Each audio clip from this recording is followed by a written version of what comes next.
Dans le nord-est de la Thaïlande, une famille d'énormes baleines en pierre nage dans la forêt. Elles font partie d'une formation rocheuse vieille de 75 millions d'années.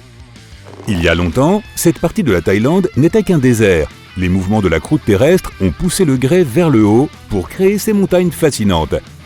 Accessible à tous ceux qui veulent passer la journée à parcourir le réseau de sentiers, ce site est de plus en plus populaire auprès des touristes.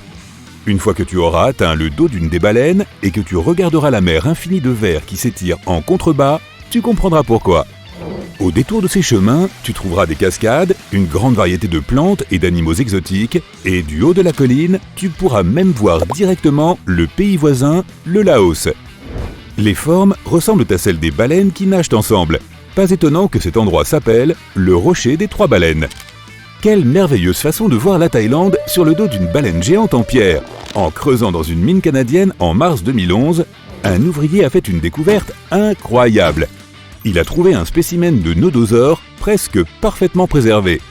Ce dinosaure éteint pesait environ 1360 kg et mesurait 5,50 m de long. Bien qu'il ait plus de 110 millions d'années, le nodosaure était si bien préservé que l'on peut voir clairement la lourde carapace et la peau écailleuse qui le recouvrait. Il a fallu presque une année entière de travail minutieux pour dégager l'incroyable trouvaille. Le fossile a finalement été dévoilé dans un musée canadien en 2017. De façon inattendue, l'analyse de la peau a révélé des nuances qui indiquent que le nodosaure était peut-être capable de se camoufler, comme les geckos et les papillons de nuit des temps modernes. Cela s'ajoute aux épines et aux écailles qui en font déjà un char d'assaut. Encore étudié aujourd'hui, ce nodosaure pourrait être l'un des fossiles les plus importants que l'on ait découvert depuis longtemps. Ces secrets pourraient nous aider à élucider encore bien d'autres mystères du passé. Le manuscrit de Voynich est le document le plus mystérieux du monde. Depuis sa découverte en 1912, il reste un mystère complet pour tous ceux qui l'étudient. Il est abondamment illustré d'étranges images de plantes extraterrestres, d'objets inconnus et de symboles du zodiaque. Mais son aspect le plus intéressant est son écriture. Le langage utilisé dans le texte est complètement indéchiffrable. Personne ne sait ce qu'il signifie, qui l'a écrit, ni où il a été rédigé. On ne sait même pas si c'était un vrai langage fonctionnel ou s'il a été créé pour ce seul texte. Les dessins des différentes plantes sont tout aussi fascinants. La plupart des plantes du manuscrit sont identifiables comme des plantes, mais elles ne correspondent à aucune espèce connue.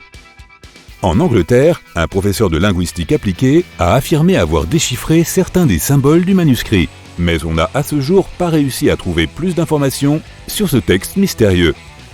Si jamais tu as la chance d'aller en Australie, n'oublie pas de visiter les cratères mystérieux du Queensland. À mi-chemin entre Bundaberg et Gingin se trouve l'une des trouvailles les plus déroutantes d'Australie. En 1971, le site appartenait à un fermier qui cultivait des courgettes et des pommes de terre. Alors que le fermier essayait d'agrandir sa ferme, il butait sans cesse sur de gros rochers dans ses champs alors qu'il labourait. En regardant de plus près les roches qui se trouvaient sur son chemin, il a trouvé des fossiles marins et d'étranges cratères. Le fermier a transmis ses trouvailles à des professeurs de géologie qui se sont mis à étudier les formations. Lorsque les géologues ont commencé à creuser dans la région, ils ont découvert une énorme couche de grès et d'ocre qui était jalonnée de cratères. Il y avait 35 cratères au total et l'âge de la couche de roche a été estimé à environ 25 millions d'années. Les scientifiques qui étudient ce mystère pensent que les sources chaudes, l'ancienne activité océanique et les météores sont les principaux responsables de la formation de ces cratères. Et on aimerait bien connaître les personnages qui ont donné à ces villes les noms de Bundaberg et de Gingin. La machine d'Anticythère est une sorte d'ancien ordinateur qui déconcerte toujours les scientifiques par son extraordinaire conception. Il y a environ 2000 ans, un navire grec a coulé au large de l'île d'Anticythère. L'épave a été découverte en 1900 et des plongeurs ont récupéré certains de ces anciens artefacts. Quand les archéologues ont commencé à faire le tri des trouvailles de l'épave, ils sont tombés sur un objet qui ne semblait pas correspondre à quoi que ce soit de connu de l'époque. L'épave était ancienne, mais ils ont trouvé un appareil incroyable qui semblait bien trop avancé technologiquement. La machine fonctionnait comme une calculatrice, permettant à son utilisateur de suivre, avec une précision étonnante, le temps, le mouvement des étoiles, les éclipses, les phases de la Lune et même un compte à rebours pour des événements comme les Jeux Olympiques. Ce niveau de technologie est presque impossible à expliquer pour une épave de la Grèce antique. Aucun mécanisme ne s'est même approché d'une telle machine avant le XIVe siècle, lorsque des horloges à engrenages ont commencé à être fabriquées en Europe. Comment un tel dispositif a-t-il été créé il y a si longtemps, 1400 ans en avance sur son époque? Le naufrage de l'Anticythère et la perte de la calculatrice auraient-ils pu retarder notre développement technologique de plusieurs centaines d'années? En attendant, les monts du Caucase, bordant la mer Noire, sont l'une des rares régions d'Europe qui n'ait pas connu un important impact des humains, même si le terme de caucasien sert à désigner la plupart des personnes à la peau blanche. Les archéologues ont trouvé de nombreuses structures mégalithiques anciennes dans la région. Ces structures, semblables à des maisons, que l'on appelle communément des dolmens, contiennent des bijoux, des outils en bronze et des poteries variées. Les archéologues ne savent pas qui les a construites, ni pourquoi, ni dans quel but. Les structures sont soit deux pierres maintenues ensemble par une grande pierre faisant office de toit, soit des pierres plus petites empilées à la façon d'un mur avec un trou sur un côté. On a même trouvé des bouchons de pierre pour sceller ce qui se trouve à l'intérieur. Ce qui est encore plus étrange avec ces formations, c'est qu'on ne les trouve pas seulement dans le Caucase. On en trouve partout sur la planète, en Australie, en Corée du Sud, en Colombie, en Afrique et même en France. Leur fonction demeure inconnue, ce qui ouvre la voie à de multiples hypothèses. La découverte de la tombe du premier empereur de Chine en 1974 est bien documentée. Qui pourrait oublier la découverte de 8000 guerriers en terre cuite protégeant son entrée? La plupart des statues sont des guerriers, chacun ayant une expression faciale unique. Il y a même des chevaux et des chars en terre cuite, grandeur nature, juste au cas où. Ce que l'on ne sait pas, c'est qu'on n'a pas encore pénétré dans certaines zones du tombeau. Les archéologues sont très réticents à ouvrir le site, car toute la zone est instable. Il pourrait y avoir quelque chose d'étonnant à l'intérieur, mais personne ne veut risquer de perdre un morceau d'histoire si étonnant. Bientôt, les chercheurs enverront de minuscules robots dans les tombes encore scellées pour avoir une meilleure idée de ce qui se trouve à l'intérieur. En attendant, les archéologues doivent attendre un peu plus longtemps pour en connaître les secrets. Dans le sud du Costa Rica, on a découvert une collection de mystérieuses sphères de pierre. Il y en a plus de 300 dispersées dans le paysage et certaines font presque 2 mètres de diamètre. Personne ne sait à quoi elles servent ni comment elles ont été créées. Ce que l'on sait, c'est que le matériau avec lequel elles ont été fabriquées est du gabbro, une roche volcanique. Il aurait fallu beaucoup de temps et d'efforts pour sculpter les pierres dans ces formes sphériques parfaites.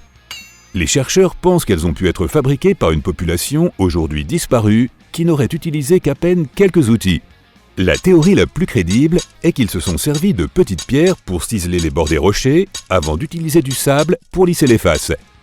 Certains pensent qu'elles ont une fonction astronomique ou même qu'elles ont servi de marqueur pour indiquer le chemin vers quelque chose, mais personne n'en sait davantage. Leur signification s'est perdue avec la civilisation qui les a créées. Au large de la pointe sud du Japon et à 120 km de Taïwan se trouve la formation de Yonaguni.